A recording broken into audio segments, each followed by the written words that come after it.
retail shops, and local activities for the entire family. The Daily Deal is 100% local. Find these amazing deals only at dailydeal.bakersfield.com.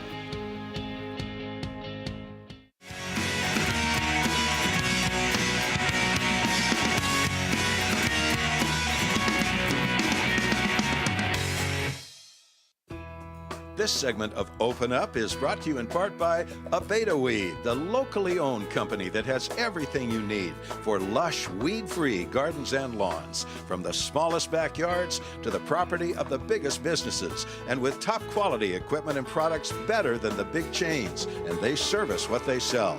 Located on Rosedale Highway, just east of Callaway, across from the promenade. Be loyal, buy local, Abetaweed.com.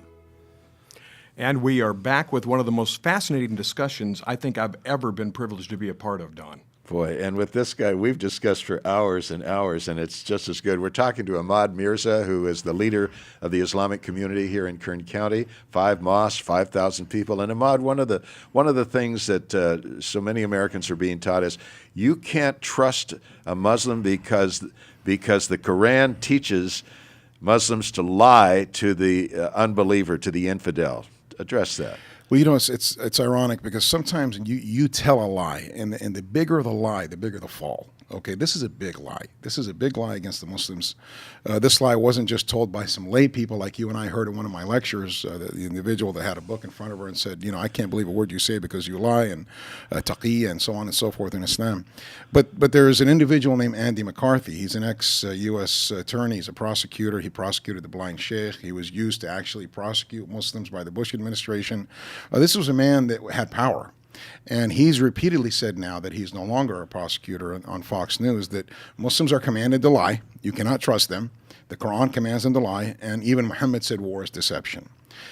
That's a big statement for a man of that stature on a network like that going out to millions of people. Now, here's what the Quran does say, or what the teaching is.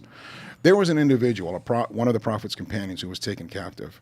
This individual was being tormented, and he was being persecuted, and he was being made to they were trying to tell him to recant his faith, okay? Under severe persecution and torment, the man finally gave. He cracked, and he said, I don't believe in Allah. I don't believe in Muhammad. I don't believe in the Quran. I'm no longer a believer in that. Once he stated that, the ruler was happy and pleased, and he said, see how weak they are in their faith, and he let him go. This man came back to the Prophet Muhammad in shame, with his head down, and explained what had happened, what he did, and that he had failed. He had failed as a Muslim. He had failed as a follower of Muhammad. Verses were then revealed that said, by God gives these verses saying that when you are under persecution by the non-believer and fear for your life, there is no blame upon you if you recant your faith. If you are under that type of duress, God will not hold it against you. You have not disbelieved. Your heart didn't change. They forced you to say something to stop the torment. Otherwise, they would have killed you. Okay?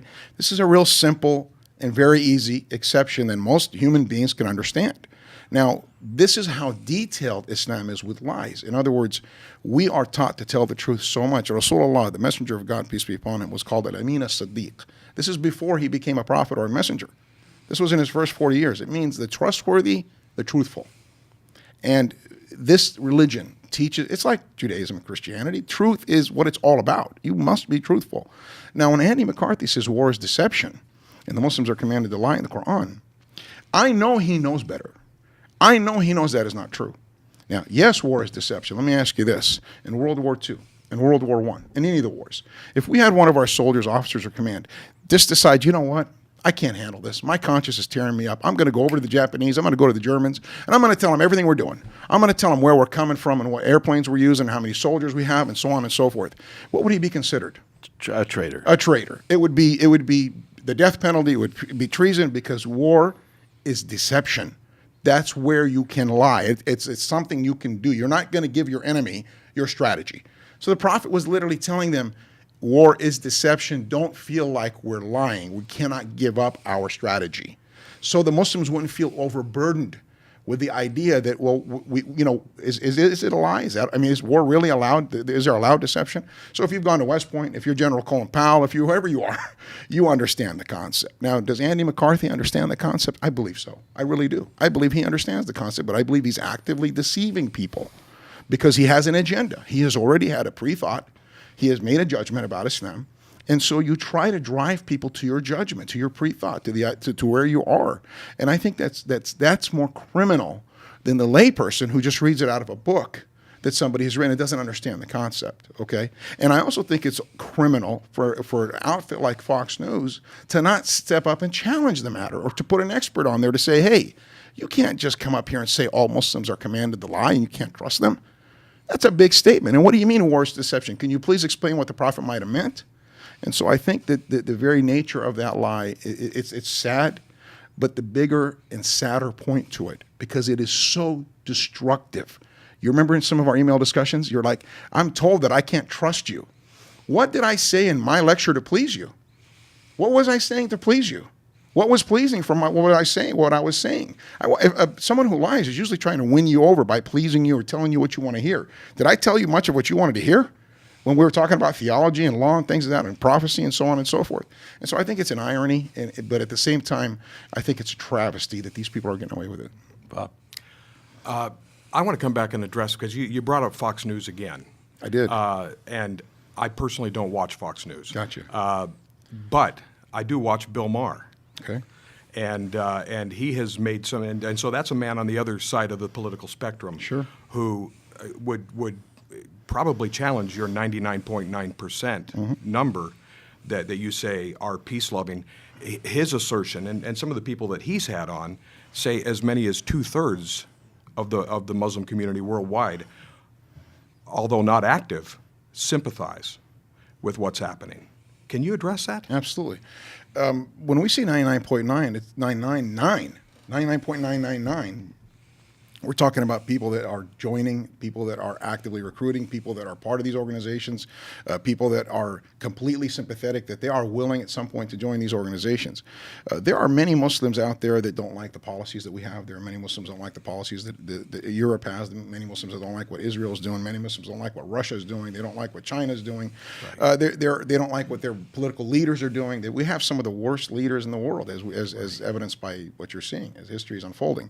And so many Muslims are skeptical. Many Muslims have tendencies to go, and sympathize with the rebels or sympathize with the anti-establishment movements. Sure. Okay, but the vast majority of those Muslims are tethered to the scholars. They're tethered to the majority. They're tethered to the rule of law. They're tethered to honesty, integrity, no murder, no this, no that, no the other. And so they will not go out and join these groups.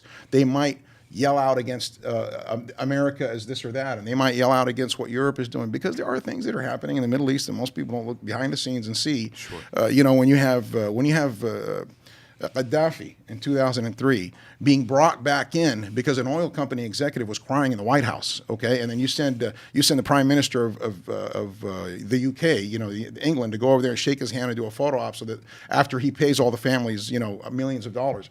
People wonder, you already knew he was brutalizing his people and murdering his people, and that's what you were telling us, and that's why he was, that's why he was no longer legit. But because he paid some people out, now he's legit again. Right. That makes people distrust our intentions. Right. It was like what happened in Iraq and so on and so forth. And so we can't just discount the fact that people don't necessarily love our policies. No, I understand. And that they feel a lot of cases that we're propping up a lot of these leaders that are oppressing them. So, we get a big benefit because we're willing to give these oppressors, a small number of people, a lot of money and a lot of power, while the vast majority are suffering and under strong duress and poverty, and our big corporate interests are making a lot of money. I mean, that's not going to play well. I understand. I think we can both agree. Fair enough. The world is sick. The world is sick. Fair enough. I look at it. I'm more optimistic. I believe that the vast majority of any society, any community, any nation are good. The vast majority are people. If you ask somebody, do you like a liar or someone who tells the truth? What are they going to say? Oh, I love the liar. Right. If you say, do you like the adulterer or the guy who stays good with his family? Right. His wife. The man who takes care of his children, or the woman that is great to her husband, or the good teacher or the bad teacher. so on. The good officer or the bad officer, what are they going to say? Right. People love noble qualities. When I mean noble qualities, I mean truth and honor and justice and charity and goodness and all that. If they're Chinese, if they're Japanese, if they're African, if they're Arab, if whoever they are, they tend to love the good. Yeah, That's the truth everywhere. That's universal. It's universal. So for anybody to make a generalization or a stereotype like Bill Maher, okay, Right. this is very problematic for a man with very little knowledge in the area, okay? But Ben Affleck it was absolutely right. And Sam Harris is more dangerous than Bill Maher. Bill Maher is somebody who probably really thinks these things. Sam Harris is on an agenda. And so so you have somebody like Bill Maher who is criticizing Arabs or Saudis for wearing hijab, or for men for not wearing, shaking the hands of women. These are cultural issues that you may not understand the depths of these matters. Why would you criticize it? Have you gone to China and look at their culture, or Japan or other places? Are you just going to say that everything that doesn't conform to what your liberal Western culture is wrong and evil and bad? Wow, then you have become a judge of mankind. And arrogance is one of the worst qualities a man can have, or a woman.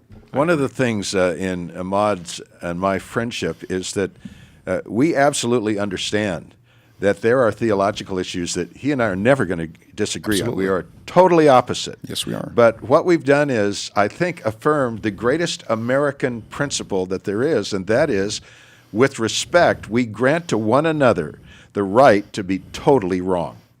Right. It's the right that we Right. grant to one another to be totally wrong. Absolutely. He thinks I'm totally wrong about Jesus dying on the cross. Yes. He, I think he's totally wrong about omitting that Correct. from history. Absolutely. And so we understand that we are never going to come together. But let me say this But too. what we do come together on is the right to be wrong and to live together as friends and neighbors in respect and peace. What did we talk about the other day? We talked about, I don't like the word tolerance. It bothers the heck out of me. You tolerate ex-criminals. You tolerate people who are drunk. You tolerate this and that. You do not tolerate a good Christian man or woman who's living their life, who is teaching their children the right way, who's commanding the right and forbidding the wrong, doesn't believe in murder or stealing and adultery and so on and so forth. It believes in the family unit to be built up and constructed as a foundation for man, for a community. I've told you, I said, the time you spend on the earth is time that the earth is getting better. You. Not me, okay? And maybe you feel that way about me. God knows. But we have to feel that way about each other, even if we agree to disagree on matters of theology and religious law. Muhammad, alayhi salatu salam, peace be upon him, he warned us about his dhimmati. I warn you about my family. Okay, his family were the Jews and the Christians. That's dhimmati, means my family. And he was talking about the Jews and the Christians. And he said, for those Jews and Christians, basically, they're going to live under the Islamic State. And this was when the Islamic State was a real and a just and a compassionate force in the world, not this pseudo cult that we're watching, these murderous thugs.